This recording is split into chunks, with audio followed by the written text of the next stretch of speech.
ఉప ముఖ్యమంత్రి పవన్ కళ్యాణ్ గారి చిత్రాలను ప్రభుత్వ కార్యాలయాల్లో ఎలా పెడతారు? ఇది పూర్తిగా రాజ్యాంగ విరుద్ధం అంటూ హైకోర్టులో ప్రజా ప్రయోజన వ్యాజ్యం బిల్ దాఖలు చేసిన వ్యక్తిని హైకోర్టు తీవ్రంగా మందలించింది. ముఖ్యంగా రాజకీయ కారణాలతో ఒక వ్యక్తికి సంబంధించిన అంశాలను ప్రాతిపదికగా తీసుకొని కోర్టుకు తీసుకురావద్దు. ప్రజా ప్రయోజన వ్యాజ్యం అంటే ప్రజలకు సంబంధించిన ప్రజాధనాన్ని గానీ, ఇతర అంశాలను గానీ పరిగణనలోకి తీసుకొని పిల్స్ వేస్తే బావుంటుంది అనితే సూచించింది.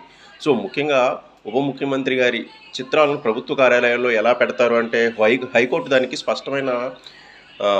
స్పష్టమైన వ్యాఖ్యలు చేసింది. ఎందుకంటే రాజ్యాంగంలో ఇది ఎక్కడా రాసి లేదు. ఇది ప్రభుత్వం ఇష్టం.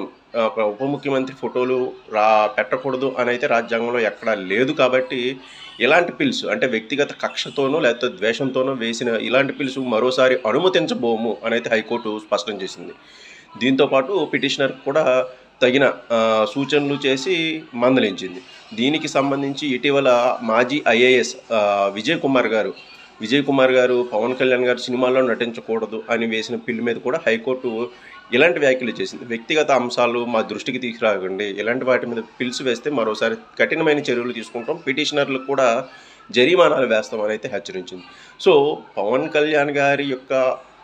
కళ్యాణ్ గారి మీద అక్కస్తోనో లేకపోతే ద్వేషంతోనో ఆయన చేస్తున్న వ్యక్తిగత విషయాలు అంటే ఆయన ఆర్థిక మూలాలు ఎక్కడైతే ఉన్నాయో సినిమాలు వాటిని ఆఫ్ చేయాలని, లేకపోతే రాజకీయంగా ఆదాయం లేకుండా చేస్తే ఆయన్ని ఇబ్బంది పెట్టొచ్చని ఒక కారణం అయితే, మరో కారణం ఉదయమే ప్రభుత్వ కార్యాలయాల్లోకి వెళ్తే ఆయన ఫోటో కూడా భయపెడుతుంది కొందరిని. సో ఆయన ఫోటో కూడా చూడలేని ద్వేషం, అక్కసు